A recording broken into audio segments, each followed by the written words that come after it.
Experience brought to you by Law Nation Sports, UK Cowboys, and we're about to get this show on its way.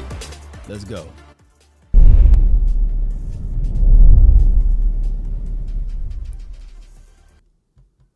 Yes, indeed. How you guys feeling, man? I don't know what to really say, to be honest. It's just one of those scenarios, Law, where it's like I feel like you just got hit in the face with a baseball bat before the game even starts. I don't know. I don't know what the expression is, but it was just not good. It was just not good. What about you, Mike? Yeah, got asked that same question yesterday, and the noise I made was just. Yeah. If it had to be one team in the NFL to get hit by that, it had to be us. It had to be us. Had to be us, man. Oh my gosh! And then we seen it. Everybody, we scored the least points. Week one. Only got a chance to kick a field goal and didn't get a chance to visit in the red zone multiple times. Yep. Yeah, that's probably the most annoying statistic is the fact that we can't even get to the red zone. That's probably the most annoying. Yeah. What about you, Barry? What's going on? Oh, he's still off. Mike settings. Oh, Murphy Law. We got to bring him into the building. Yeah. Murphy Law. That's my third cousin, man. For those who don't know, Murphy Law is my third cousin. But neither here nor there. Just like the start of the season, at least we got 3 points, right? And Micah Parsons showed up, right? I mean, it wasn't like it was 19-0. Micah Parsons showed up.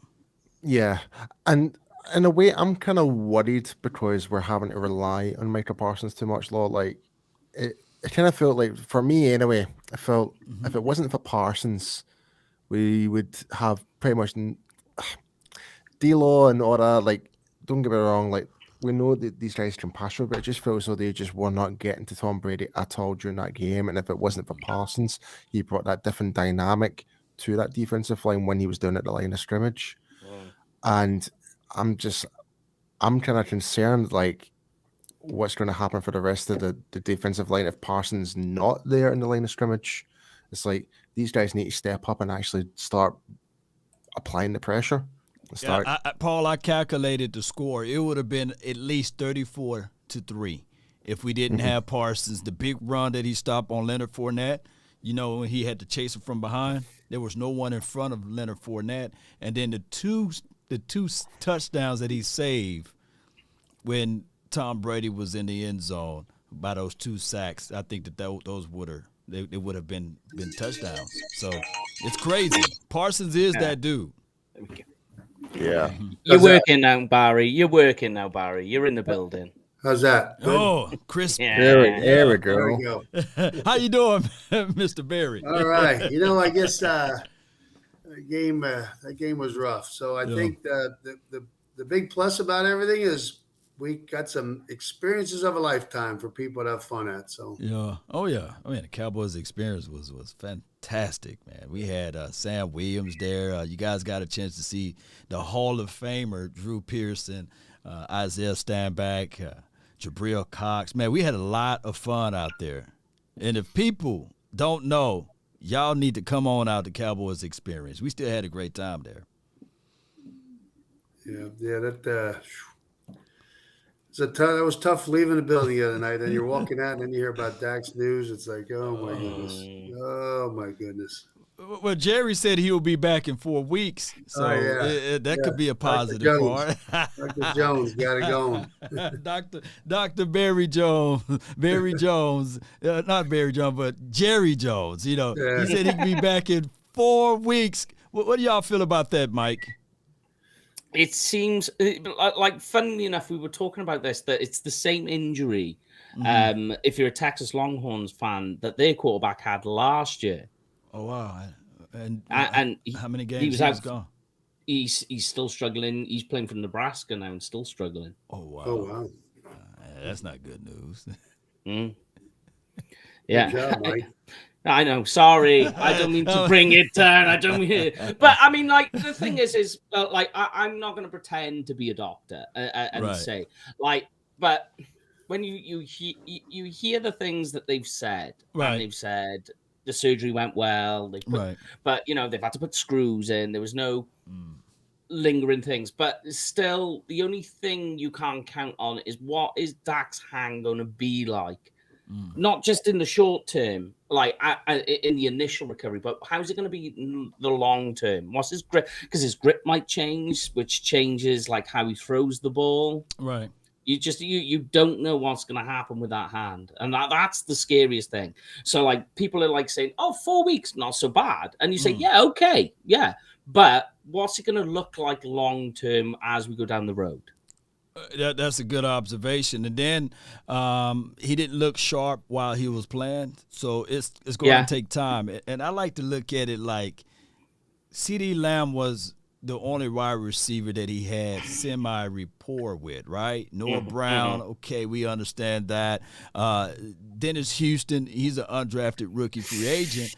So Dalton Schultz, yes, he had, 9 catches for minimum gain. He's not a guy that's going to be a burner. He's going to be a guy that do the button hook routes, sit in the middle of the field, and he catches everything, but it's not a lot of yards after catch. So now it's one of those things when Dak do get a chance to come back, how many weeks will it take for him to be ready?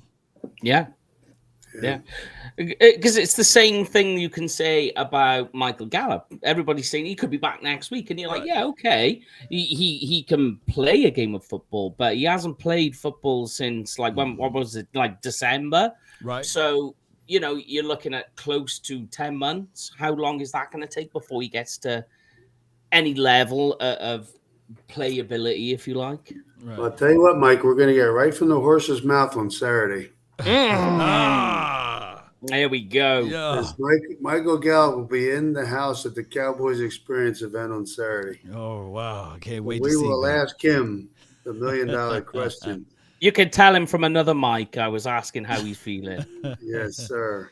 Hey, also a friend of the show, friend of Cowboys Experience, Cooper Rush. How do you feel about Cooper Rush, Barry Griffin? Well, I mean, he had that Minnesota game. I think that was his claim to fame there, but we need to see that consistently. Cooper's had some rough, even in preseason, the last couple of years didn't really look too sharp. And I don't know. I hope, depending upon, how he starts off, or give him the first half, and if it's not going real well, I'd go right to Will Grier right away and give him a shot. Let him play the second half, and let's see what we just need some spark, and which one's going to be that. And if the first one's not, then we get it tried. Now, there's been rumor, I guess, lately, the last 24 hours circulating about Mason Rudolph, but I want him to give Will Grier a shot personally, and I think he's not afraid to sling it and run it. Yeah, and run it. And so yeah. I mean, what's funny is, like when you look at the backup quarterback, sorry, Paul, that Grier is much more closer to what Dak is than what Rush is. So in terms of what you'd have to do with the playbook isn't as drastic. Yeah. I'm not saying they're exactly the same, Law. Yeah. I'm not saying that, but he's closer to what Dak is than what Cooper is. Well, when I was at training camp, Will was the best quarterback out there, minus Dak. It was Will Grier. Then it was DiNucci had a pretty good, solid training camp and preseason game over, of course, Cooper Rush. Cooper Rush looked the worst in preseason game, and now he's anointed with the position of being the starting quarterback based upon the Minnesota's game. So that Minnesota game was a great resume for him for the Cowboys. And everybody got to contextualize this too with Cooper Rush and Will Grier. They cut them, and 31 other teams said they didn't even add them to their practice squad. So that means 31 other teams said, those guys ain't ain't worth much to it, worth it, Yeah, right? yeah, To even yeah. put on their practice squad. So that's very alarming there. Yeah, because I think with Cooper Rush, it's not a case of you're like, he's not going to do it, because you got to give him the benefit of the doubt because we've seen him do it. I think what the issue is it was for one game, where this is multiple games. So you're wondering, how does it look with Cooper Rush over a series, over 4 or 5 games? Yeah, that's the problem. Yeah, Paul, what you have on it? I'm sick in minds about it. I mean, don't get me wrong. Like, he did a fantastic job against Minnesota against all the odds.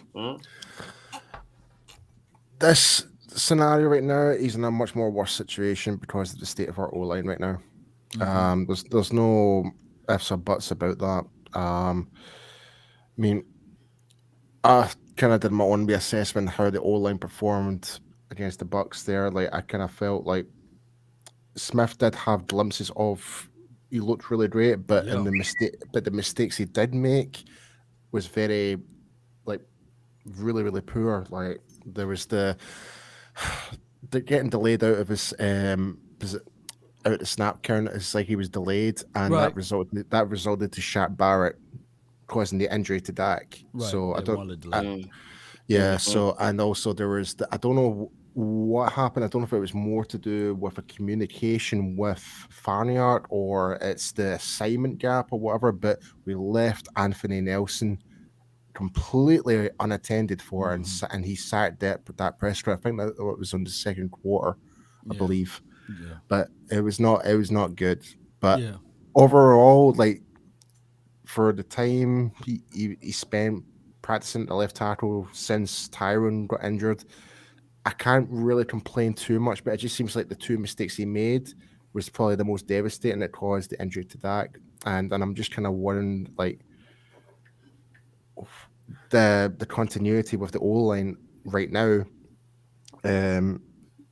Where does it, like, how do we fix it? How is Joe Philbin going to progress going forward? Like, the fact that we've not really had a solid offensive line, like, it seems to be chopping and changing ever so often. There's not, like, it's not like a couple of seasons ago it was always going to be Smith, Frederick, Collins, Martin, and it's always like right now it could be Jason Peters one week, it could be him playing left tackle, it could be him replacing Steele. We don't know. Yeah, what do you guys think about throw him out there right now, shape or not, but Jason Peters at left tackle? And I would. I mean, at this point, these wins are very valuable. You got to win every game you can. Everyone in the NFC East won last week, so we got to get back to it. After this week, we played 2 divisional foes, and we got to make sure that we are on beat and on par. And speaking of that, with the offensive line, allowing 4 sacks, allowing the quarterback to get hit 8 times, and we see everybody is a hit away as relates to being a casualty for your quarterback. So you got to have your best 5 out there, and I truly believe that there's not a offensive lineman on this planet that hates run blocking. Get back to running. Stop getting cute, killing more. And just run the ball. I can vouch for that, Lockers. I used to play O-line, and I had more fun doing run blocking than I did pass protection. Get your nose in. Just get your nose in. Because pass protection, you're basically taking a back step to take the hit, essentially, especially if some guys come to bull rush you. But if you're run blocking, you're the guys enforcing the action. Moving forward. You want to drive. You doing the hitting, right? You want to do the hits. You want to drive the guy down the ground. You put in your nose in. And also we saw a snippet of the resume of Tony Pollard blocking for the quarterback. That's a big no-no. I don't know what Kellen was thinking in that scenario. Yeah, it's pretty evident like who the better run blocker in the running back position is. That's clearly in short, but yeah. And since you played offensive lineman, Farniok looked pretty good. I think it was more so the communication. I think that was more down to that. It's like the lack of like I said, the continuity. Yeah. Yeah. They haven't played together. Yeah, and the amount of double teams I saw when it was so unnecessary, like I think like that's where the confusion's like. It's like left tackle and left guard were going for the same block when you're leaving the edge unattended. It's like, okay, there's definitely there's something not right here. So either that's on Philbin or it's still on the play call. Because normally when you're on the O line, well, me personally, from my experience, was Biadasz should be calling out what the strength side is, either it's strong left or strong right, or where the mic is. Yeah, exactly. And you would determine where your blocking position should be, where you should know your assignment, whatever you're going to be blocking, the A gap or the B gap or whatever, like, or depending how the defensive linemen are lined up as well, if it's a one tech or a nose or whatever, and that still determines how you position yourself. Yeah. Now the good news is the Cincinnati Bengals, if we want to just fast forward to next week, as Kenny the Shark into the building. I wish we had some shark music. Next time you come, Kenny, we're gonna have some good old shark music for you. I should have got the cello out. Thinking about Kenny, let's just jump to something here because Kenny with some of his career too. So Kenny and everybody. So we didn't get to it yet, but the Cowboys are in a big kind of situation with adversity right now. And so if we jump to some life lessons as well from football, as well as a life lesson standpoint, I know you personally had some ups and downs and adversity as well. Tell us and maybe tell the audience, how you handled, things that could help benefit people in life with all the stuff that's going on in the world. And then what the Cowboys, how that's relating now, what they need to do, because they get some big time adversity. So if you can share some thoughts and some wisdom nuggets for us here. Yeah. Absolutely. I like chicken nuggets. But we adversity, that's a good word. A big word if you let it get to you. I think I got a word that is combative to adversity. It's called resilience. Resilience is how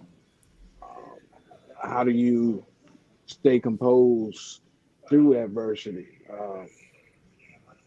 And it come from me, just come from a faith base, just knowing everything. I just got a big faith in everything, even being optimistic about the Cowboys.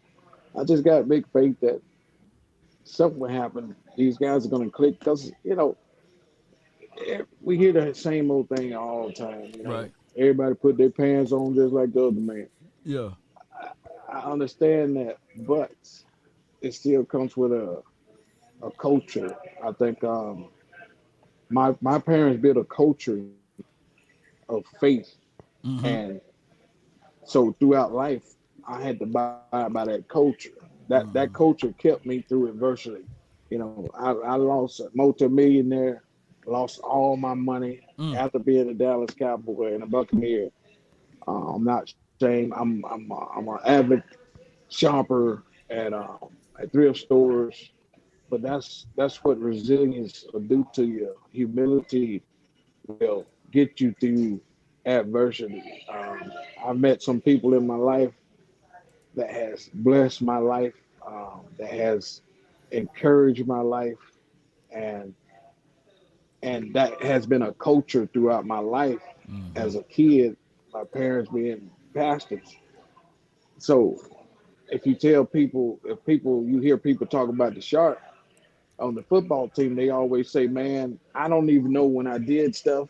It just always said, even my college teammates and the Cowboy teammates, I just met for a little bit with Warren Sapp a minute ago. He's in town. So I had to hook him up with golf. So, geez. But relationships matters. Right. And as a team,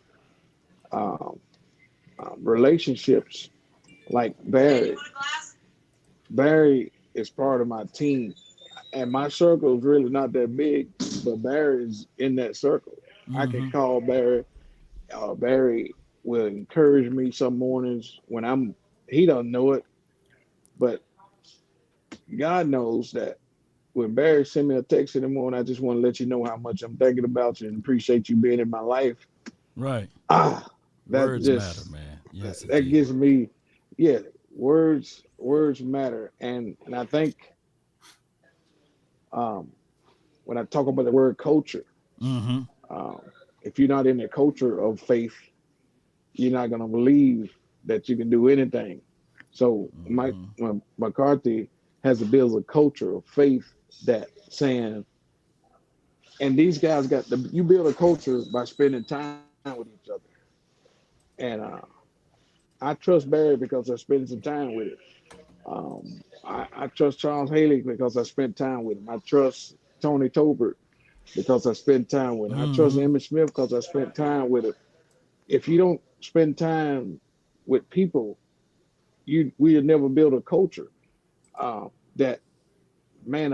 I don't want to mess up because I don't want to mess up because I'm uh, Charles Haley's going 100 miles an hour and I'm going 80. Right. No, we build a culture because we fighting, we playing for one another. And I'm not saying they're not, but those penalties, Jimmy Johnson built a culture. Uh-oh. Either we gonna get rid of you or you gonna abide by the culture. Right. And and I just don't see it. I don't see it. And to get past adversity, man, we got to be a family. We got to be a brotherhood. And some way doing between Monday through Saturday night, Mm-hmm. man, we got to spend some time together and say, look, man, I'm gonna get all I got. That's all I can ask from you, but you gonna give me all you got, and that's all I'm asking. Hey, Kenny, let And me we can let go me back add on the this tape to it. and see that. Let me add this to Yeah, it for what you said about the reason why you guys may have played closer together because y'all spend time with yeah, each other. That was the best currency. yeah, And I look at it like handling absolutely. adversity or going through things is like a knot tied up on a rope. When the opposing force is Yeah, pulling on that rope, that knot, it don't uh-huh. loosen, it get tighter. It and, and, gets and tighter. that's Yeah, and that's what you had with the team, with the yes, Cowboys team, when the opposing forces, when Mike was in trouble or Emmett had a situation, we then was we at the need a play courthouse. from a special team, or you guys was outside of the court, outside of the Yeah, football field at the courthouse. Y'all had that culture. So yes, so that's what this team need to absolutely. understand. The quarterback down, we need to be like that knot on that rope when the opposing forces is pulling, we Yes, need to make sure that we don't false start. We need to make sure we're not offside.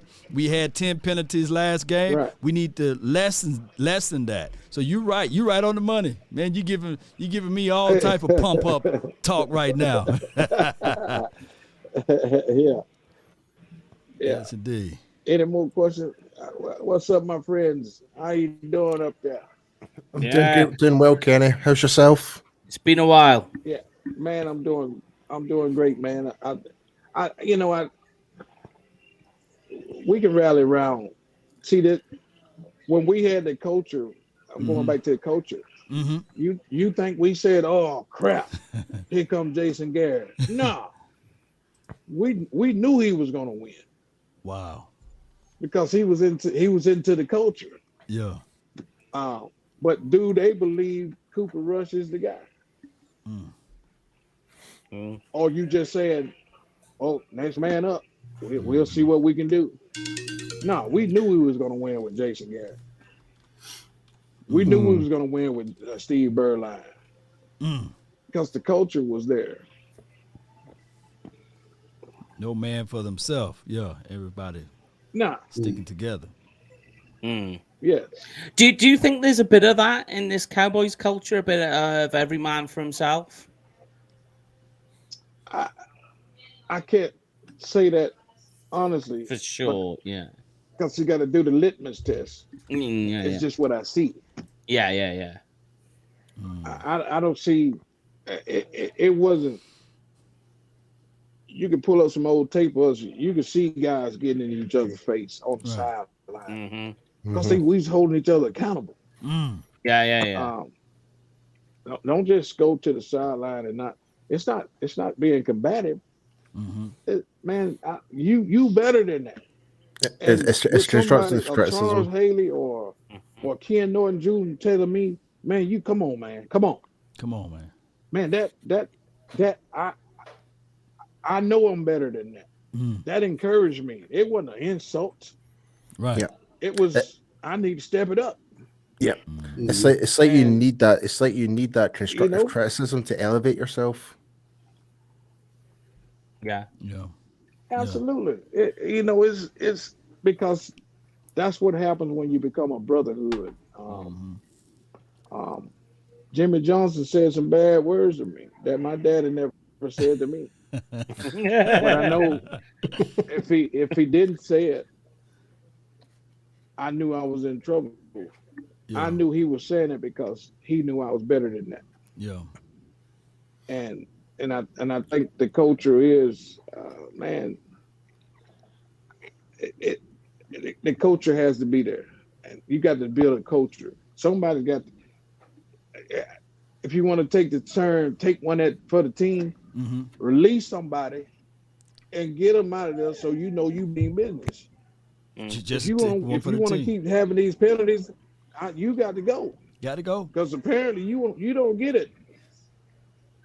But I guarantee you, somebody sitting behind him say, when I get in here, the next time, I don't want to mess up. So I'm going to do the right thing. And he's going to be a dog. Going to be a dog. I'm not. So speaking of that, Kenny, who established that? Do the head coach here establish that or the players? Because there's a lot of conversation that's going around that, hey, Mike McCarthy really not leading the ship. He don't even know the play books or the plays that's called the terminology and the language that Kellen Moore have. And on top of that, even Dan Quinn don't have the ability to make certain moves and things like that. So who established this, Mr. Kenny? That mindset. Jimmy Johnson. He's long gone. It starts at the top. Oh my gosh. Yeah. It starts at the top. I don't care how you slice it. Yeah. It starts at the top. And then when it comes down, who's at the top after Jimmy Johnson? Then you have a Micah Irvin. Okay. Or a Troy Aikman.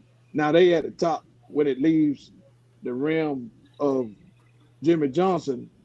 Defensively, you got a Charles Haley, you got a Ken Norton Jr. Then they become the top on the defense, and we hold each other accountable, man. It's a culture built on how the head coach want to run his, and he didn't back down to nobody.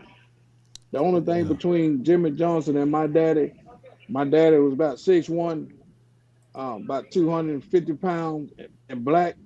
And Jimmy was about 5, right, 5'8", 5'8", yeah, and white, little white guy. But he had the same intensity as my daddy. Right. And that he was a father figure to me. Yeah. So you feared Jimmy. You feared him. Yes. Just like I feared him. You fear who else? And because I feared him. And I didn't fear Barry Switzer because the culture changed, because the head changed. Oh. Then I went to Tampa for Sam White's. I really was out of control. Then Tony Dungy came in and changed the coach. Coach, yeah. So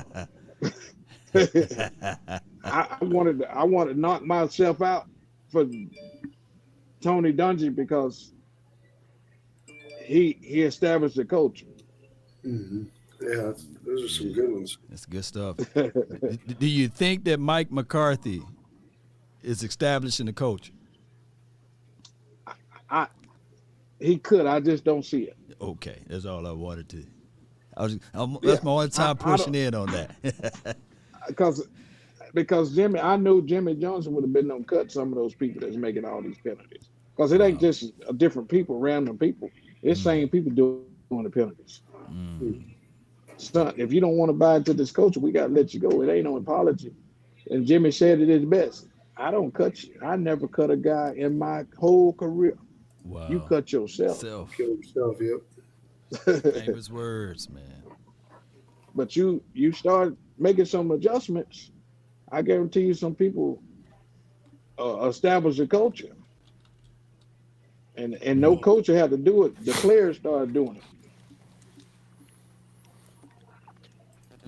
I think a good example of that, Kenny, is you said a couple of locker room stories, and a lot of guys felt like that. They were like, man, we can't let each other down. Jimmy's gonna get rid of us. We don't step it up here. We gotta, and everybody seemed to hold each other accountable more because of that, because of the guy at the head of the top. Absolutely.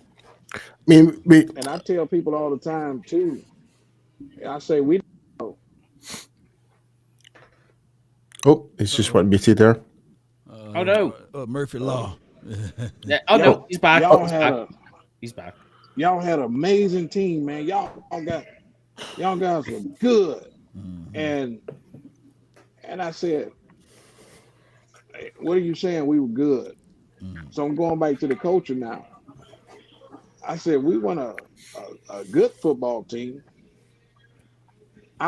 We had a scared football team. I was scared to lose my job, man. Wow. Yeah. Because I knew it could happen at any time. Because the culture was set. It ain't no friends.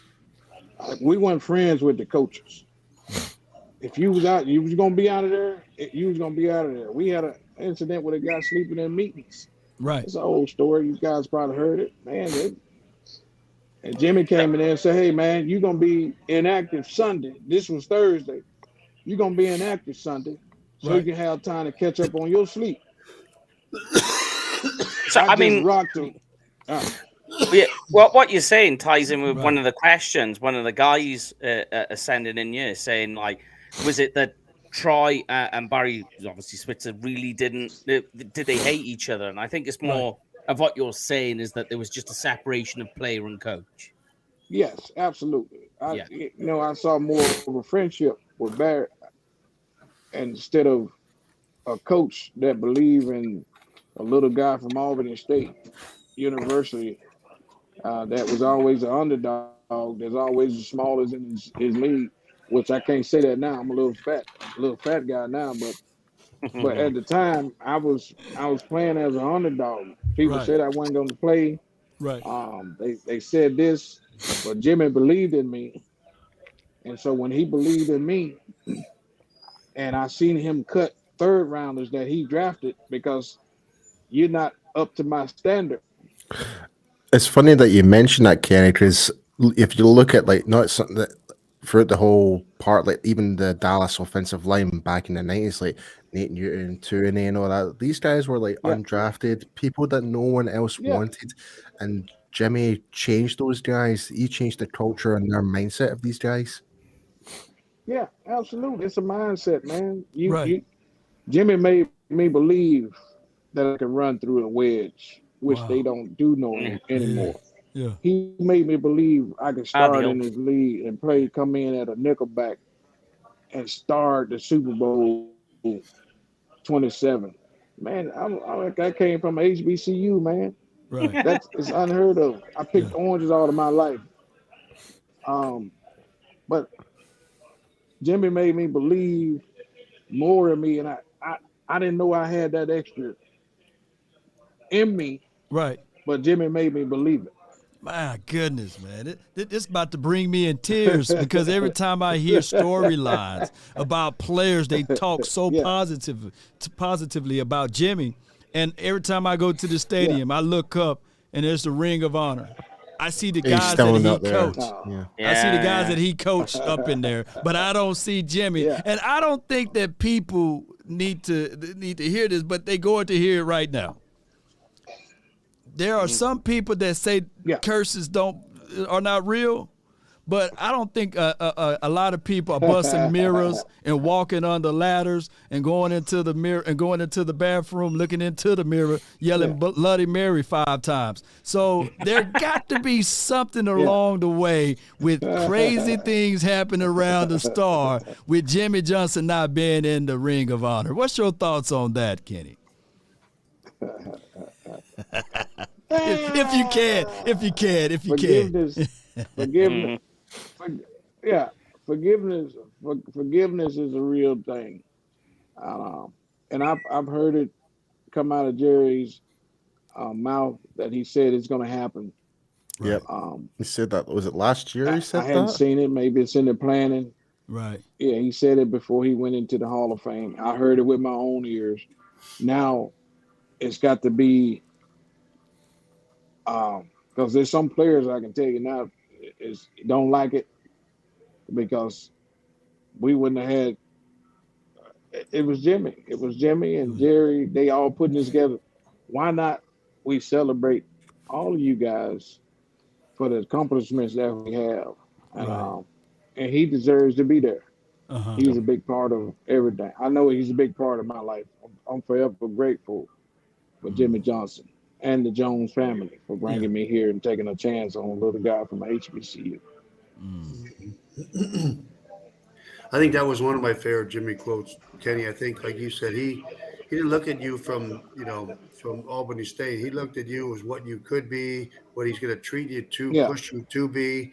He didn't look at you as what you are, because then you remain the same. I think that was something, a quote like his, where he challenged you and pushed you and wanted you to be better because he saw that in you and you could do it. So yes, indeed. Yeah, and he brought people.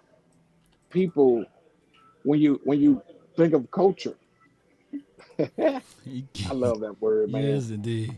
He brought people in. He drafted people to take my position. He brought in other guys to take my position. So can you imagine how practices was? When I got another guy on the other side that you just drafted to challenge me to take my spot. Can you imagine how practices was?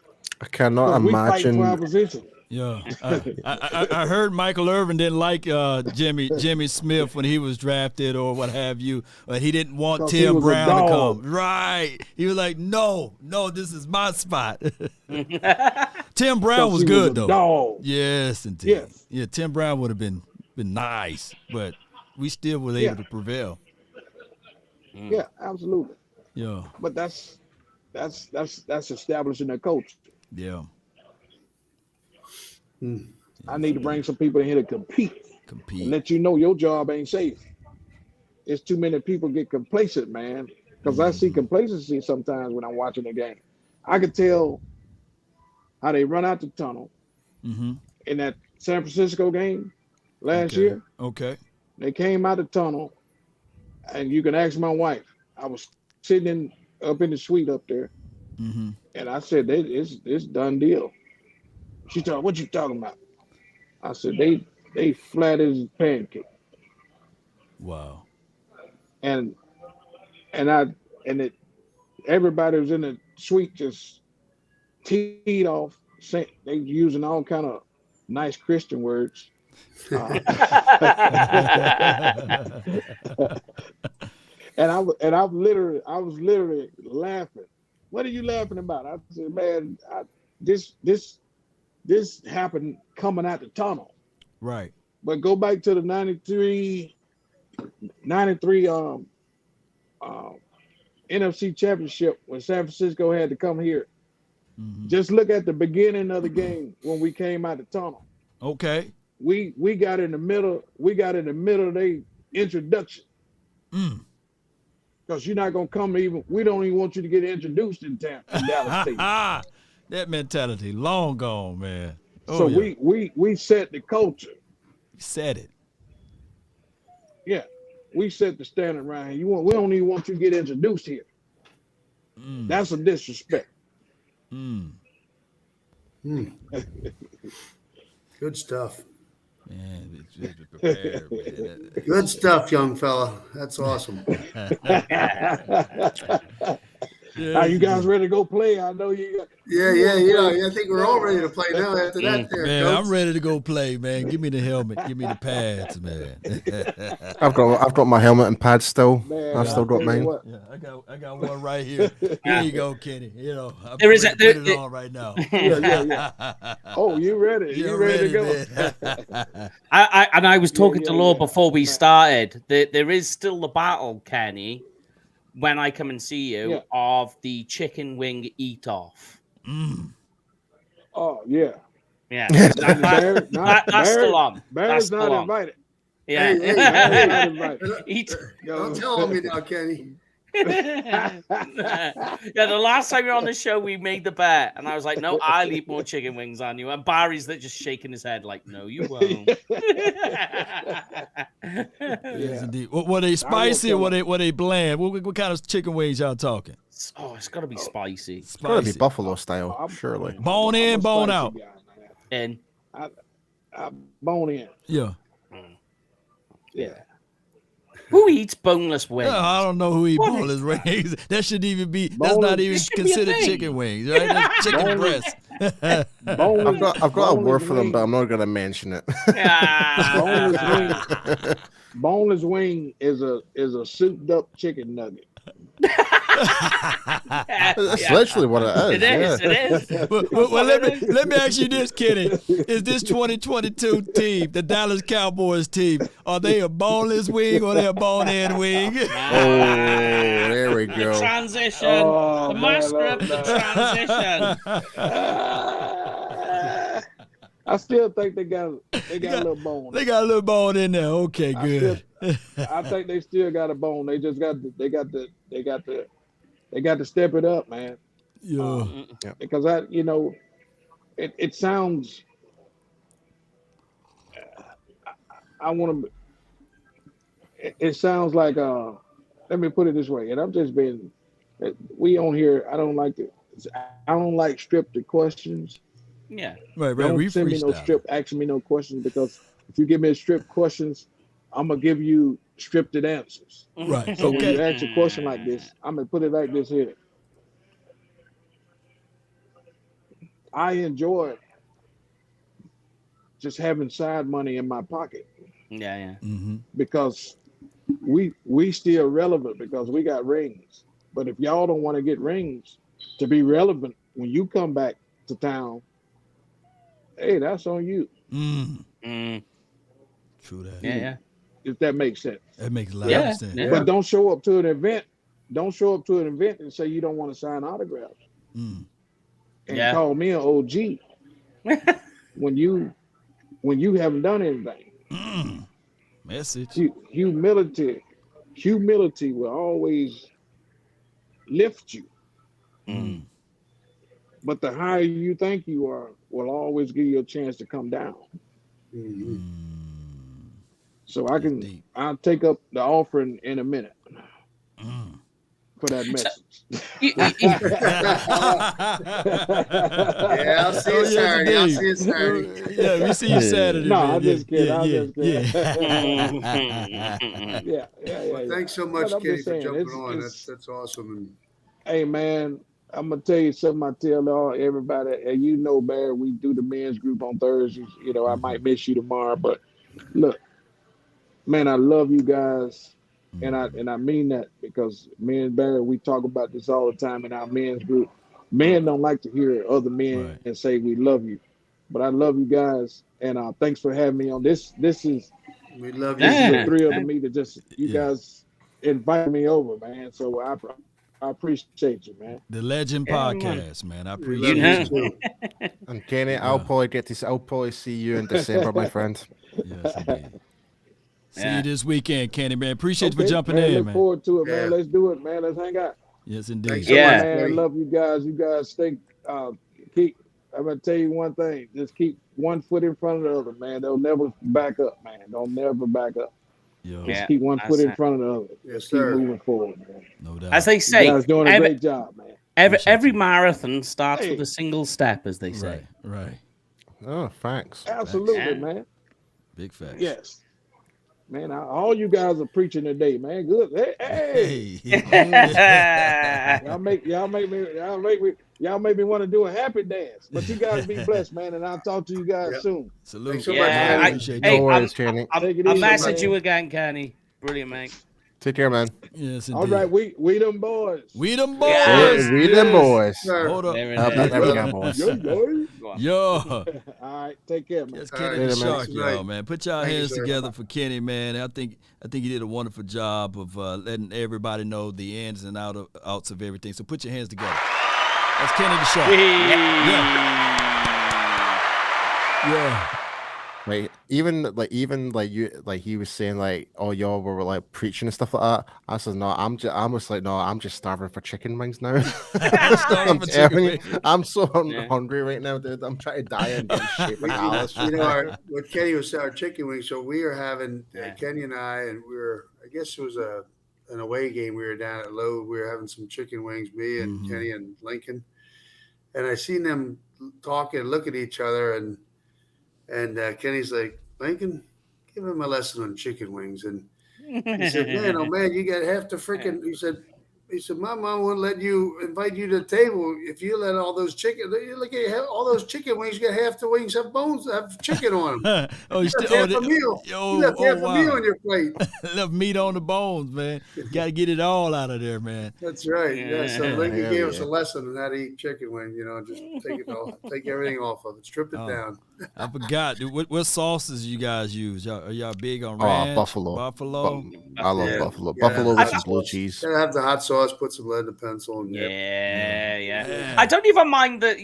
I don't know if you've ever tried the Jack Daniels, and it's a thick barbecue Oh, yeah. sauce. Yeah. That can be quite nice. Yeah. I don't mind that. Should always try the Guinness sauce as well. The Guinness sauce is nice. Mm. Never Yeah, had that never is had the nice. Guinness sauce. No. Yeah, that sounds Oh, good. It's that's quite nice. good. Yeah. Yeah. Very good.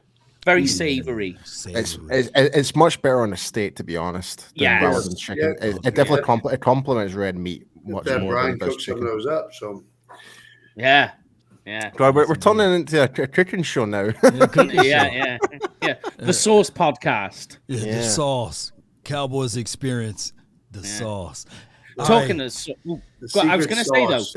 though, talking of sauce though, do you think the Cowboys are lacking some hot sauce? On the No, wide I know where receiver? you're going with this. I know where you're going with this, and the answer is no. All right. What about No. speed? What about speed as hot sauce? Then we'll replace Beasley with speed. Answer still no. We don't know. You know what?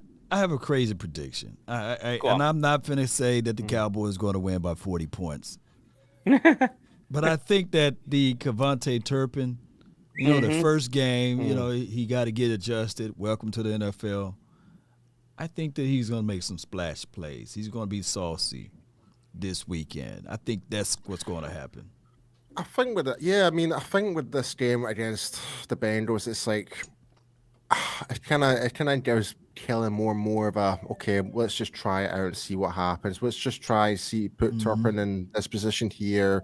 Let's put Ferguson maybe somewhere else, whatever, and that. So just now that we've Dak's out, I think Kellen might just use be more experimental, which I was not a big fan of what he did in the Bucks game, but I think right as of right now, I think he's kind of got more of that freedom off him. Right. He needs to just get out of his comfort zone, like rather than getting Schultz to go on corner outs, get him to come in and wham the nose. Yeah. Why not do that for a change? Do something a bit different. Come in, wham the nose, take Zeke down the middle. See how that looks. See how it makes you feel. Yeah, classic old school football game. That's what the Bengals will do. They attempted to run the ball 28 to 29 times last game, even though they threw 4 interceptions. Joe Burrow, and he had 2 fumbles, believe it or not. But they were still a balanced team. It was a balanced team, and we have to worry about this guy called Hayden Hurst. He's sneaky tight end. Yes, yeah. Hayden Hurst. No, he is. He's looking really good for the Bengals right now. Yeah. He was a little quiet last year, but he has started this year fine. I will say that. I think he's built that relationship. It's kind of like in a way what Schultz has done with Dak. He's built up that relationship. Yeah. I don't think it's a lack of talent with Hayden Hurst. It's just that he's buried on a wide receiver core that has Jamar Chase, T. Higgins, and Tyler Boyd. Well, there's that as well, mate. But I think end of the day as well, it's getting to know your quarterback. End of the day, like there is that. And this is kind of goes back to what Kenny was saying. It's about having that type of brotherhood, getting to know build those relationships with those players. So it kind of this whole conversation goes round in full circle right here, right now. Yeah, it'd be interesting to see how much extra time they put in after practice and working with the receivers and the guys. And I mean, the defense. I mean, you hold Brady to 19 points. You did a good job. You should win that. Yeah, I mean. For the most part, I mean, still 19 points. Yeah. I mean, they had the defense was getting bad field position too. Yeah, right. So that's another thing too. Yeah. See, I can't be too mad of how our defense performed.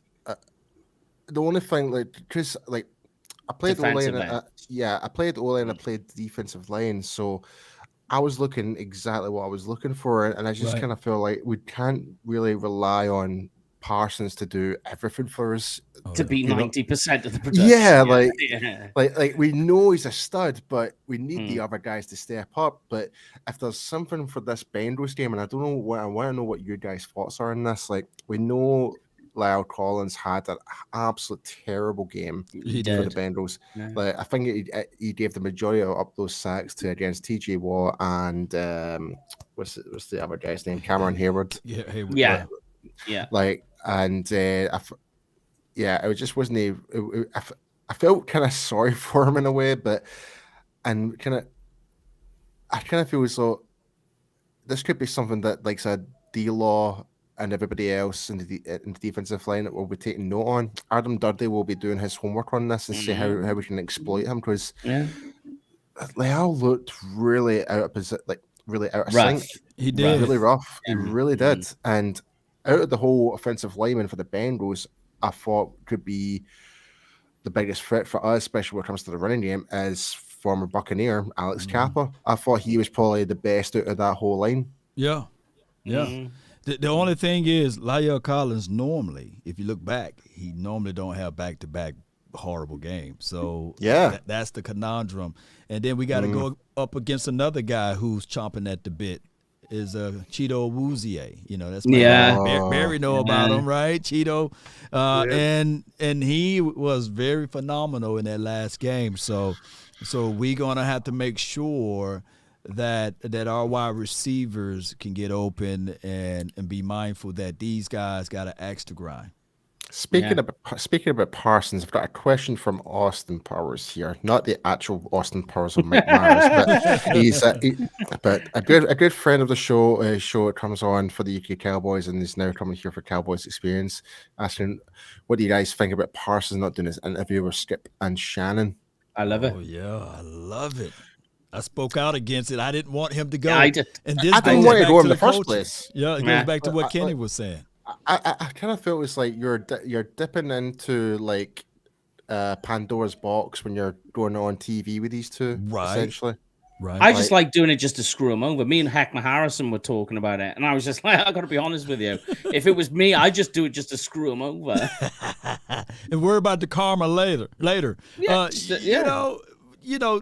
Those type of shows is like Parsons going on to The View or something. It's like a rating type of show where they clickbait and all of that, and they take your words and spin it. The View.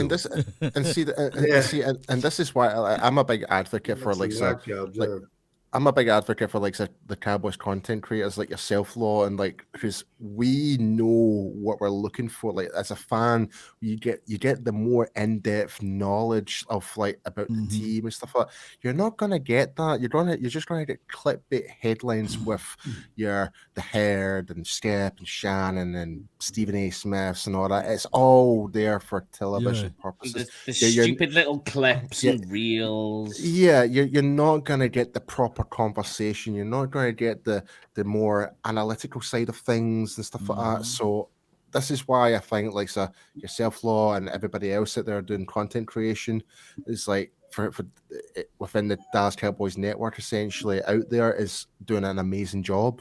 Yeah, I appreciate it so much. It would be nice if Parsons can come over here on this show. You know, that would be nice. You know. Oh, Hold on, Barry. Barry. Yeah. Sam, Michael. You know. Let's get a good take in on That it, would too. definitely put one up on Shannon and Skip. oh yeah. 10 minutes. Let's tell him just jump in for 10 minutes. All right, Law, let's Even if work he just on it. comes in and Let's gives work- us a thumbs up, goes, ha Let's work on it, Law. Oh, okay, we'll work on it. We'll work on it. Well, as we getting close to the ending here, do you guys want to put out your score prediction or Yeah. bold prediction? My bold prediction is. Give me a wee minute. I need to think about it. Okay. What about you, Mike? Yeah, I'm gonna say it right, and it's not a bad thing when I say this. First of all, and I will try and get a workaround.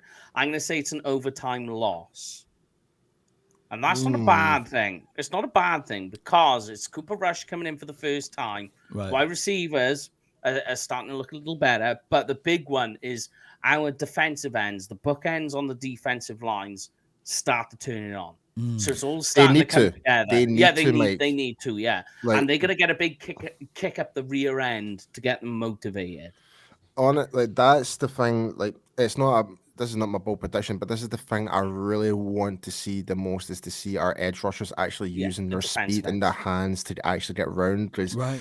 like we're saying, like Collins was very vulnerable when it came to the speed aspect. And sorry, my dog is desperate You're right. to go outside. Like he's constantly looking at me like, what the hell? But anyway, and also we need our interior defensive tackles to get off the blocks. I didn't think they did too bad. Honestly, if you're talking about the run defense, like we was talking about yesterday, for me, I'm talking about more in the pass rush, more than anything. We kept okay. getting jacked up. I thought. Okay, Run I'm defense, we think we were fine. We were filling the gaps okay in terms of the interiors and stuff like that. it was And the corners. Yeah. Corners were the trouble on run defense. Yeah, it was crazy. Yeah. Barry, you got a score prediction or a bold prediction? Well, I was way off last one. I picked the Cowboys 23-20, so that didn't do so good. I think I was a little off. I'll tell you what. Here's my. I'm going to say probably 27-16. Wow. Since, Wow. Well, who win? Who win? We win, right? Just 27-16. I like the noise. I tell you what. I like the pause. I'll tell you what, Law. I'll tell you what. My bold prediction is going to be a Cowboys win. I don't care what the it's score is. bold. But Yeah. Okay. yeah, I'm going to say it's going to be a Cowboys win.